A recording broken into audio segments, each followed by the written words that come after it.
Hello दोस्तों, स्वागत है आप सबका मेरे YouTube channel Sachin education hub पर। दोस्तों, आज मैं आपको करवाने वाला हूँ एक डिफरेंस और साथ में एक रिलेशनशिप बिटवीन दीज थिंग्स। यानी क्या है वो चीज़ें, तीन चीज़ें हैं। बिजनेस एथिक्स यानी एक अकेला एथिक्स भी कह लो, मॉरल्स एंड वैल्यूज़, तीनों चीज़ें आपस में बहुत इंटर रिलेटेड है। कि मॉरल्स और वैल्यूज़ और एथिक्स तीनों वर्ड कहने में भी इंटर रिलेटेड लगते हैं और इनके मीनिंग में भी कुछ ना कुछ इंटर रिलेटेडनेस है।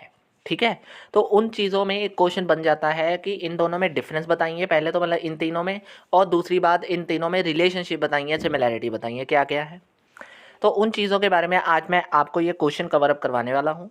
तो ध्यान से समझिएगा, वीडियो को एंड तक चलिएगा, आपको पूरा समझ आ जाएगा कि डिफरेंस और रिलेशनशिप तीनों में क्या है। ठीक है, तो करते हैं स्टार्ट। लेकिन उससे पहले दोस्तों, कोई भी कॉमर्स सब्जेक्ट से रिगार्डिंग नोट्स चाहिए मेरे टेलीग्राम चैनल पे ले सकते हैं, आपको वहाँ पे मिल जाएंगे। लिंक जो है टेलीग्राम चैनल का वो आपको वीडियो डिस्क्रिप्शन में मिल जाएगा।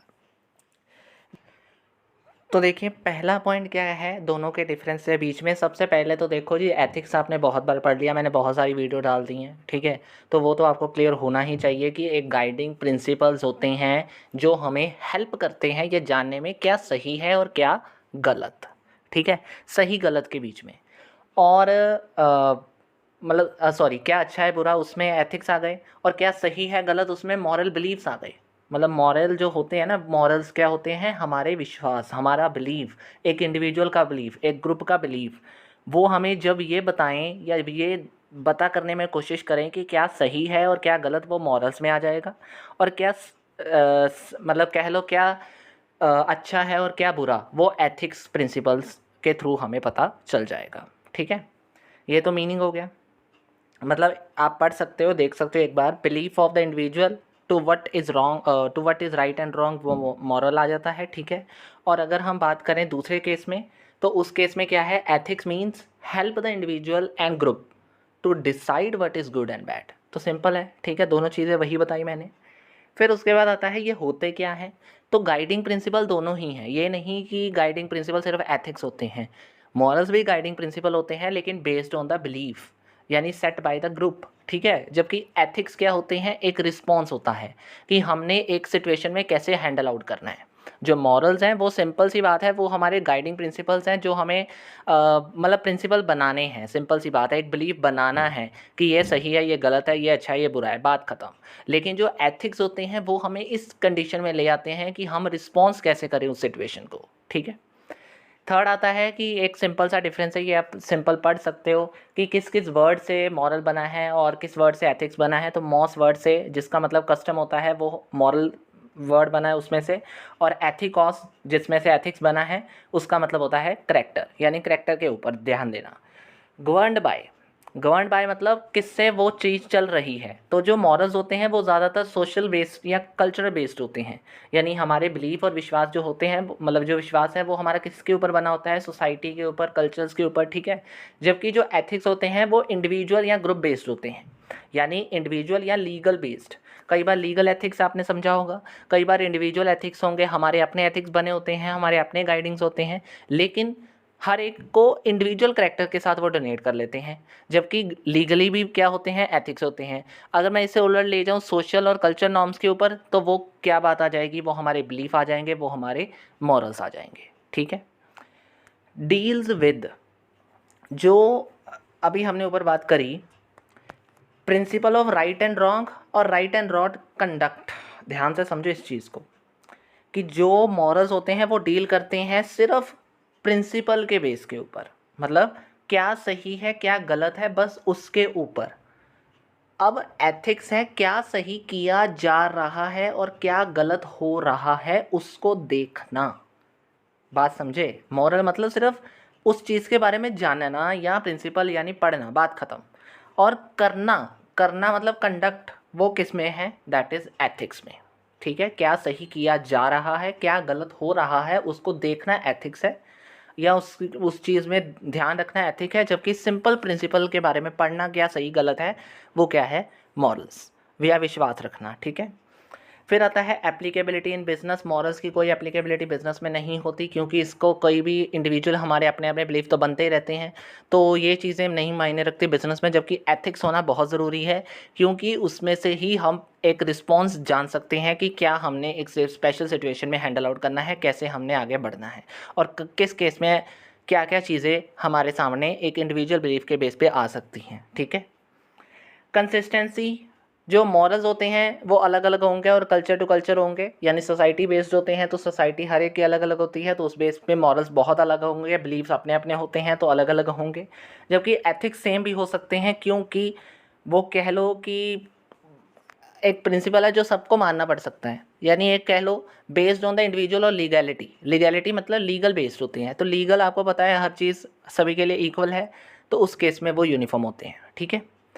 एक्सप्रेशन और सॉरी कंसिस्टेंसी हो गया। उसके बाद है एक्सप्रेशन। एक्सप्रेशन क्या है? मॉरल्स एक्सप्रेस किए जा सकते हैं एक जनरल रूल या स्टेटमेंट की तरह, जबकि एथिक्स को एब्स्ट्रैक्ट माना जाता है, एक अलग चीज़ माना जाता है। वो कोई जनरल स्टेटमेंट नहीं है, वो कोई रूल्स नहीं है। ठीक है। Freedom to think and choose. Morals में कोई फ्रीडम नहीं है या कुछ चूज़ करने की ज़रूरत नहीं है, उसमें कुछ ऐसी फ्रीडम नहीं आपको मिलने वाली, वो अपना बिलीफ है, बात ख़त्म। जबकि एथिक्स में आपको रिस्पॉन्स करने से पहले थिंक यानी सोचना पड़ सकता है, चूज़ भी आप कर सकते हो कि ये चीज़ सही है गलत है करने से पहले, क्योंकि वहाँ पे हमने करना है, जबकि मॉरल्स में ऐसा कुछ नहीं है। ठीक है। सो ये तो आपका डिफरेंस हो गया मॉरल्स एंड एथिक्स के बीच में। अब एथिक्स तो वही का वही रहेगा, लेकिन वैल्यूज़ के बारे में बात कर लेते हैं। तो वैल्यूज़ क्या होती हैं? वैल्यूज़ को भी अगर हम डिफ़ाइन करें, एथिक्स में कर चुका हूँ डिफ़ाइन, तो इसलिए मैं वैल्यूज़ को पकड़ रहा हूँ सीधे। वैल्यूज़ क्या हैं? ऐसे प्रिंसिपल्स, ऐसे आइडल्स जो हमें हेल्प करते हैं जज करने में कि क्या सबसे ज़रूरी है, क्या सबसे ज़रूरी है। ठीक है। तो वैल्यूज़ में वैल्यू मतलब किस चीज़ की ज़्यादा वैल्यू होना। वैल्यू वर्ड का मतलब समझते हो ना? सबसे ज़्यादा वैल्यू मेरी इस चीज़ में है, मतलब सबसे ज़्यादा वैल्यू इस चीज़ की है। इट मीन्स कि वैल्यू हमें जज करवा देते हैं कि ये चीज़ सबसे ज़्यादा इंपॉर्टेंट है। सबसे पहले इस चीज़ के ऊपर फोकस करिए, जज करना सबसे ज़्यादा इंपॉर्टेंट चीज़ कौन सी है। ठीक है। एथिक्स तो मैं बता ही चुका हूँ। What are they? क्या दोनों चीज़ें हैं? तो एथिक्स आपको पता है वो मॉरल प्रिंसिपल है, एक सिस्टम ऑफ मॉरल प्रिंसिपल है, जबकि वैल्यू सिर्फ जजमेंट करना यानी थिंक करना। ठीक है। स्टिमुली फॉर द थिंकिंग, वो एक प्रोसेस है किसके रिगार्डिंग? थिंकिंग के रिगार्डिंग, जजमेंट के रिगार्डिंग। राइट। कंसिस्टेंसी, एथिक्स तो आपको ऊपर पढ़ा ही दिया है, यूनिफॉर्म होते हैं, जबकि वैल्यूज़ क्या होती हैं? डिफरेंट होती हैं। वैल्यूज़ भी, जजमेंट भी तो अलग अलग होगी। आज मैंने ये कहा कि ये चीज़ मेरे लिए इसलिए इंपॉर्टेंट है, दूसरे ने आगे कहा नहीं ये चीज़ नहीं, वो चीज़ इंपॉर्टेंट है, तो जजमेंट अपनी अपनी हो सकती है। ठीक है जी। नेक्स्ट आता है टेल्स, क्या बताते हैं? तो जो एथिक्स है वो हमें बताते हैं मॉरली क्या करेक्ट और इनकरेक्ट हो सकता है। मॉरली, मॉरल वर्ड ऊपर पढ़ा आपने, तो वो मॉरल बीच में इंक्लूड कर गए, यानी एथिक्स में मॉरल आते हैं। क्लियर हो गया? तो एथिक्स में मॉरल आते हैं, जबकि जो एथिक्स हैं वो यही बताएंगे कि मॉरली करेक्ट क्या है, मॉरली इनकरेक्ट क्या है। जबकि जजमेंट में यानी इन शॉर्ट अगर कहूँ तो वैल्यूज़ में क्या होता है? What we want to do और अचीव, क्या हम चाहते हैं, क्योंकि हमने सब कुछ करना है, हमने जज करना है कि ये चीज़ सही है, ये चीज़ नहीं, या ये चीज़ करनी चाहिए, इस चीज़ को देखना चाहिए, इस चीज़ को नहीं देखना चाहिए। क्लियर? क्या आगे बताता है? डिटरमाइन, मतलब क्या डिटरमाइन करता है इस चीज़ में? तो जो एथिक्स होते हैं वो हमें राइटनेस और रॉन्गनेस, हमारी ऑप्शन जो है उसके बारे में बताता है, यानी क्या हमने जो ऑप्शन चूज़ करी है वो सही है या गलत है उस चीज़ के बारे में। और जो कि अगर वैल्यूज़ की बात करें तो वहाँ पे हम सिर्फ इम्पॉर्टेंस की ओर ध्यान देते हैं, किस चीज़ में सबसे ज़्यादा इम्पॉर्टेंस है। यानी अगर एथिक्स से हमें कुछ पता चलता है तो वहाँ पे हमें पता चलता है क्या सही गलत है अकॉर्डिंग टू आवर ऑप्शंस। और जो वैल्यूज़ हैं वो हमें इस चीज़ के बारे में ज़्यादा बताती हैं कि किस चीज़ की ज़्यादा ज़रूरत हमें आगे पड़ सकती है या किस चीज़ की कितनी इम्पोर्टेंस है। Right. What it does, ethics क्या करते हैं या वैल्यूज़ क्या करती हैं? तो एथिक्स क्या करते हैं? कंस्ट्रेंस, रोक देते हैं कुछ चीज़ें करने में हमें। ठीक है। जबकि वैल्यूज़ हमें क्या देते हैं? मोटिवेट्स, कि नहीं आप कर सकते हो, आप इस चीज़ को करके दिखाओ, आप इस चीज़ को जज करके बताओ, इस चीज़ के बारे में बताओ। तो what is this? It motivates. जबकि एथिक्स हमें रोक देते हैं उस चीज़ को आगे करने में, क्योंकि वहाँ पे वो चीज़ रिस्ट्रिक्टेड है कि हम इससे आगे नहीं बढ़ सकते। क्लियर? तो ये तो हो गए हमारे पास डिफरेंसेस। अब आते हैं एक बार रिलेशनशिप के ऊपर तीनों के। तो वही चीज़ें एक्सप्लेन करनी है, ज़्यादा नहीं है। डिफरेंसेस हैं तो एक चीज़ के साथ ध्यान रखना कि तीनों एक चीज़ों के साथ लिंक करते हैं कैसे। तो अगर मैं थोड़ा सा पॉइंट पढ़ के बताने की कोशिश करूँ तो समझ लेना कि क्या कहने की ज़रूरत है इसमें। तो मैं ध्यान से समझाता हूँ कि एथिक्स, मॉरलिटी और वैल्यूज़ में क्या रिलेशनशिप है। तो जो एथिक्स है वो मॉरल से डिफरेंट है, ठीक है, और जो मॉरल्स हैं वो वैल्यू से, और तीनों चीज़ें एक दूसरे से डिफरेंट है in some point of view, right. लेकिन उन्होंने ये कहा कि ethics can be differentiate from morality as latter is set of belief. हो सकते हैं, बिलीफ्स के डिपेंड होने से वो क्या हो सकते हैं, अलग अलग हो सकते हैं। लेकिन हमने ऊपर पढ़ा कि अच्छा और बुरा जानने से पहले, मतलब अच्छा और बुरा जानना है तो सबसे पहले हमें अपनी मॉरलिटी देखनी पड़ेगी। मॉरलिटी का ही पार्ट क्या है, एथिक्स है। तो एथिक्स में मॉरलिटी आ जाती है। तो इस तरीके से मॉरलिटी होकर ही एथिक्स के बीच में इंक्लूडेड किया जा सकता है, यानी एथिक्स ही इंक्लूड कर लेते हैं अपने आप में किस चीज़ को, मॉरलिटी को। तो मॉरलिटी के बेस पे ही हम क्या कर सकते हैं, एथिक्स को क्रिएट कर सकते हैं, आगे बढ़ा सकते हैं। पॉइंट हो गया क्लियर। उसके बाद आता है कि अगर हम बात करें तो इसीलिए उन्होंने जैसे पॉइंट क्या लिखा है, while ethics are philosophical deliberation that comes with the moral justification. वही बात हो गई, एथिक्स कहाँ से पैदा होते हैं, मॉरल जस्टिफिकेशन से एंड प्रिंसिपल से, जो हमें मॉरल वैल्यूज़ के बारे में बताते हैं। मॉरल वैल्यूज़, वैल्यूज़ भी आ गई बीच में, ठीक है। इसी तरीके से वो कह रहे हैं कि आइदर एथिक्स क्या है, इससे पता चल गया कि वो वाइडर स्कोप है मॉरलिटी से, क्योंकि वो मॉरलिटी को इंक्लूड कर लेता है अपने आप बीच में, ठीक है।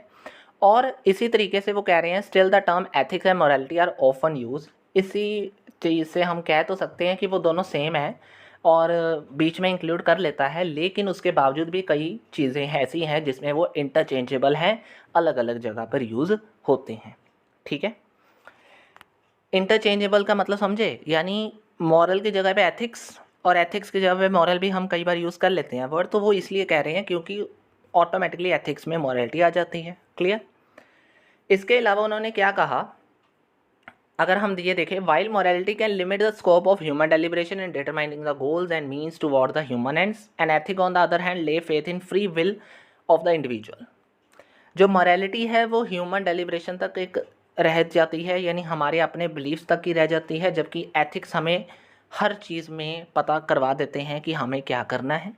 और इसी तरीके से आगे अगर मैं एथिक्स और मॉरलिटी को थोड़ा सा छोड़कर आगे ले जाऊं, क्योंकि ये तो पढ़ने वाली चीज़ें हैं, तो मेरा मतलब है सिर्फ समझाना को, तीनों चीज़ों में रिलेशनशिप मैंने बताना है। तो मॉरलिटी और एथिक्स के बीच में तो आपको थोड़ा बहुत क्लियर हो गया कि क्या रिलेशन बन रहा है, जबकि वैल्यूज़ के भी बीच में हमने बताना है। तो ध्यान से समझना कि जो लास्ट ले 2 पैराग्राफ लिखे हैं इसमें वैल्यूज़ के बारे में थोड़ा सा बताने की कोशिश की गई है कि अगर हम तीनों चीज़ों में, ध्यान से समझ लेना, अगर हम ये देखें कि it shouldn't be believe that कि एथिकल प्रिंसिपल्स आर टाइमलेस, कि वो टाइमलेस हो सकते हैं। Ethical principle change with time, place, society. Ethical के प्रिंसिपल चेंज हो सकते हैं। Nor can ethical principle be develop instantly, rather they are evolved though ages and through human experience. Ethical principles are always relative to social culture. Clear क्या हुआ इसमें से, ध्यान से समझ लेना कि ethics based on the morality, why, because morality based on the social. Clear हुआ कि जो ऑटोमेटिकली एथिकल प्रिंसिपल्स हैं वो टाइम टू टाइम चेंज हो जाएंगे। कैसे, यूनिफॉर्म तो बने हैं, लेकिन यूनिफॉर्मेलिटी तब तक रहेगी जब तक सोसाइटी अपने आप तक सीमित रहेगी।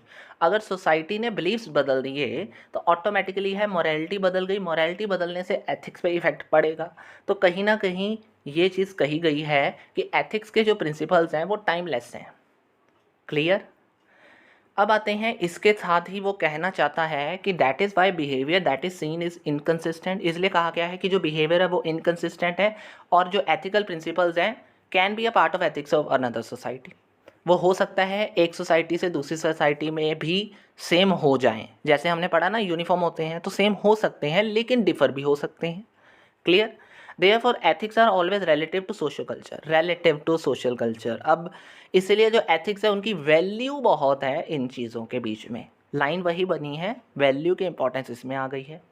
और however it is remains a universal effect that ethics are central in functioning of on any society, though the content of ethics change with society, their nature and significance remain the same. Last line में यही कहने की कोशिश की है कि content change हो सकता है लेकिन इंपॉर्टेंस और सिग्निफिकेंस और नेचर वही की वही रहेगी। क्लियर।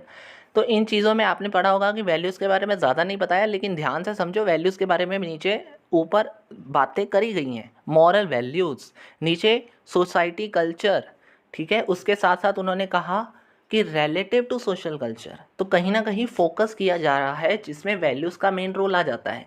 तो तीनों चीज़ें आपस में इंटर रिलेट कर रही हैं। ये क्वेश्चन आपने ध्यान में रखना है। कैसे? Moral based on the ethics and automatically between the values, ठीक है जी, जो हमें बताती हैं कि what is important and what is not important and what makes to be important for us in a near future and what to be focus, ठीक है। तो ये सारी चीज़ें किस चीज़ में आती हैं? तीनों के बीच में लिंक बना देती, राइट। तो चलिए दोस्तों, मेरा फोकस था आपको ये क्वेश्चन अच्छे से करवाना। आई होप आपको अंडरस्टैंड हो गया होगा। अगर वीडियो अच्छी लगी है, समझ आ गई है, तो वीडियो में यही है, लाइक शेयर एंड सब्सक्राइब करना बिल्कुल मत भूलिएगा। और अगर नोट्स चाहिए वो मेरे टेलीग्राम चैनल पे आपको मिल जाएंगे, लिंक उसका डिस्क्रिप्शन बॉक्स में दे दिया गया है। बस आज की वीडियो में दोस्तों इतना ही। Thank you very much, have a nice day.